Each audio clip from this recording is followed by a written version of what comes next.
gosh. 3, 2, 1. Boom, baby. Hi. Okay. Oh, what the heck, you guys? Hold on. Whoa. Does that help? I'll be right back.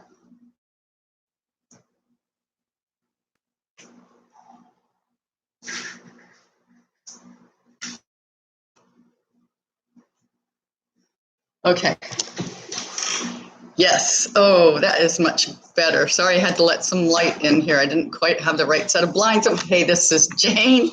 This is, wow, the PB&J influence onto my internet.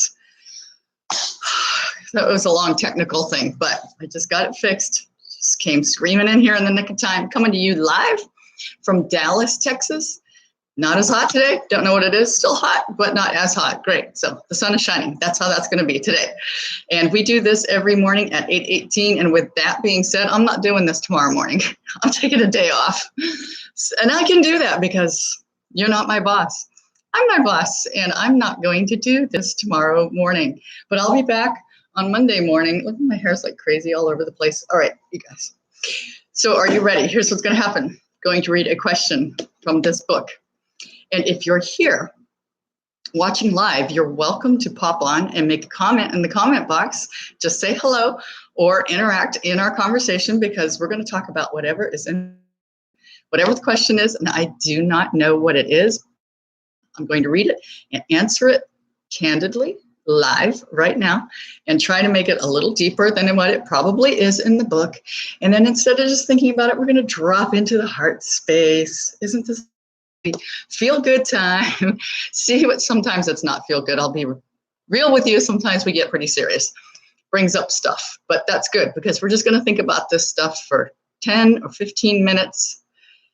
I hope I'm still on the internet. I feel like something just blinked off. I don't know. All right, you guys. We're going to move on here now. Are you ready? I am going to read this question. You can tell it's Saturday because like nobody's here. My usual crowd's not here. Everybody's out doing something. I probably should have just slept right through this whole thing, right? But for YouTube's sake, hey, Kat, hey, man, see, there's somebody out there. It's the 24th, right? Yeah, August 24th. Who are you surprised is still your friend? We're just having frenzy questions lately. Okay. Who are you surprised that is still your friend? Kent, who are you surprised is still your friend?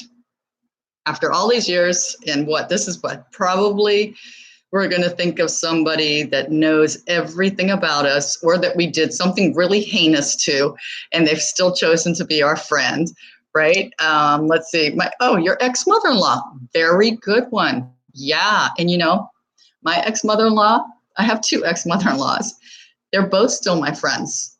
Although one has a tendency to call me more often than the other one, which is about once or twice a year. The other one, I've got to call her, but if I do, she's awesome, amazing. She's invited me to family gatherings that I would never want to go to in a million years because my ex-husband's going to be there and everybody else. I can't say the rest of the family talks to me a whole lot, but she's still really nice to me. Wow, that's really good, Kent. That's good. You know why? Because probably she knows that you're a good seed. You're a good egg, right? She still likes you.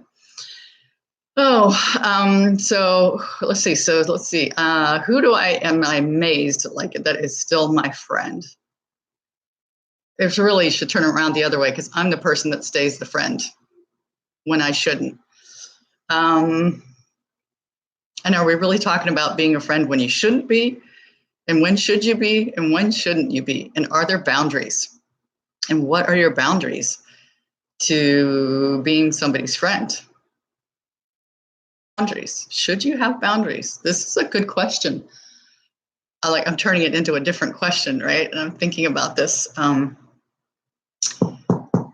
am I amazed that is still my friend? No, well, all the people that I figured wouldn't be my friend at this point are not. And that's a good question too.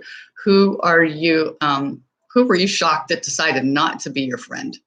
That's a good question. I had quite a few of those happen, all like right in a cluster, right when I was getting divorced. And it wasn't people that I lost in the divorce because they were on my husband's side, but because I think my divorce was so stressful for me and I was really off balance, and there were people that couldn't deal with that.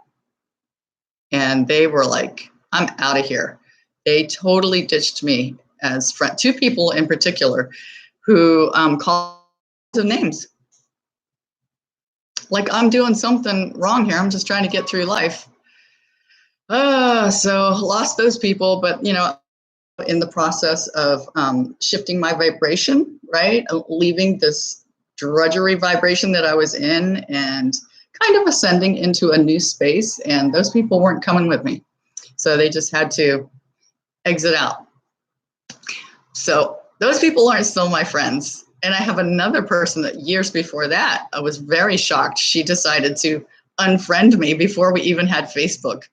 And she was a good friend. And she just up and unfriended me one day and had like 3 years worth of complaints that she brought to the table and then said, I'm out of here.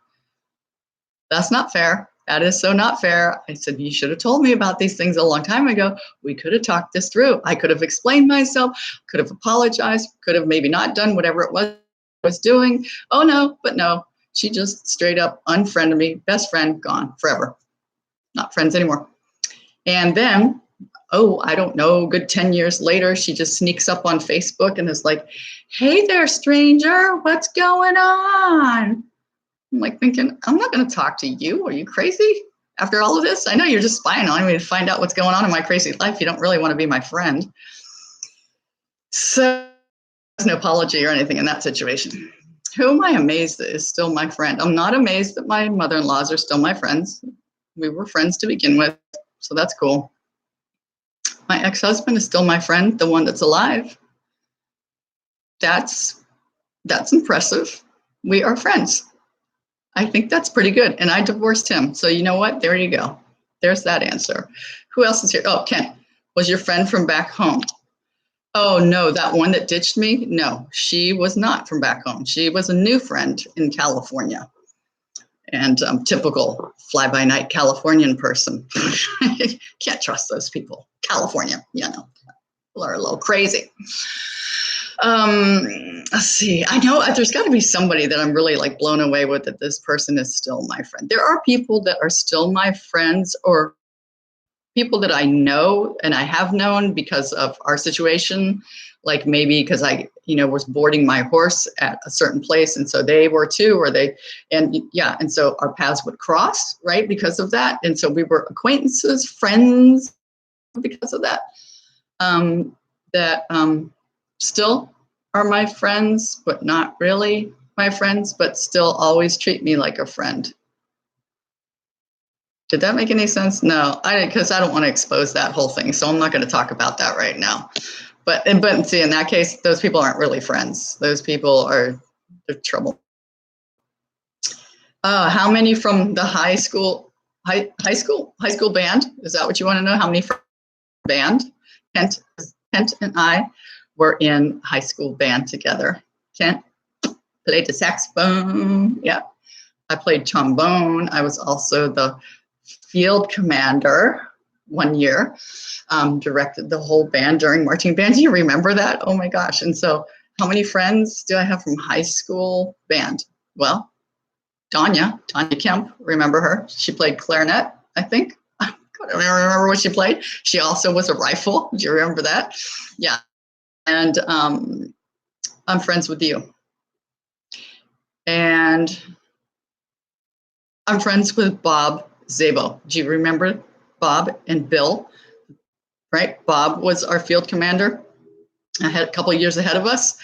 And his brother Bill, yeah, you know, yeah, because the whole thing that happened with Bill, everything, yeah, and I'm friends with, I guess it's just conversation between me and Kent right now, huh? This is not one of the most fascinating days that we've had. Kent, we can take this off, to the back sometime and talk about this, all our friends. Kent is friends still with like everybody that ever lived on the planet, number one. And then anybody that he went to school with, he knows everybody. I don't. I really checked out during high school and I don't even remember most people's names. So as far as friends go, here's another thing. Here's a little tidbit of information. I am really good at stopping being friends with as well nowadays. Even I remain friends with some people that I probably are amazing that I still remain friends with. I'm also very good at cutting things off when it's necessary. I do have boundaries. And when a friendship totally is not serving me whatsoever, and that's not like, I don't mean like they have to cater to me. I mean, it has to be a healthy, uplifting situation between me and two people for me to stay in a friendship. And if it's something that is not good, then I just whack it off. Just whack it off and just don't talk to those people ever again. And there's only a few of those in my life. And almost everybody else I have kept, we've talked about this before on the show. I keep open lines of goodness going, even if I'm with people all the time. I make sure that they understand how I feel, that I'm good with them, they're good with me, and we're still existing on the planet, being okay with each other, whether we talk or not. I got a lot of those kind of people. And then there's just the few who were really bad eggs that I had to cut off. I'll never talk to them again. Okay. Well, Kent, I appreciate you dropping the show today. He's works at the airport in Cincinnati. And yeah. And I'm trying to think of, I don't know, that just wasn't really a super deep question. They never are, honestly. And I can't think of anybody that I'm like amazed that they're my friends. So don't want to get over and run over by you. Ken doesn't want to get run over by an airplane. I think that's what he just said. All right, you guys. I have a million things to do today. It's a busy day, a lot going on in my life. And since this question wasn't that fascinating, I think we should just wrap this up, right? All right. If you have any great comments, you're welcome to drop comments in the box afterwards if you're watching the replay on this. And if this one was boring, you just click on one of the other days. They're much better than this usually. Today was kind of like a downer day. Not a downer, it was just dull. In the meantime, I'm struggling with my hair the entire time. Just go watch one of these other ones that I'm going to put up here for you for your viewing pleasure, okay? And you can give me a thumbs down, that would be great, or you can give me a thumbs up, that would be great. Doesn't matter, I'll take either of those. Hit the subscribe button, hit the little bell, so then you'll be reminded that I go on and do this at 8:18 every single day. And what else do I need to tell you? I also do educational videos, and maybe one of those are here too for you to click on. If not, just dig around my channel and check that out if you're into entrepreneurship. Do dumb little educational videos that are great. Give you tidbits of information. So that's it. Have a fantastic day. I will not be here tomorrow. You probably didn't make it this far in the video anyway to find out that I'm telling you this. I did say it in the beginning as well. Won't be here tomorrow, but I'll see you again 18 Central Standard Time, Texas time, and work that out for yourself wherever you are on the planet and see what time that is for you. And hopefully we'll be having a better question come Monday. And if not, we'll switch to my other source of questions. Bye for now.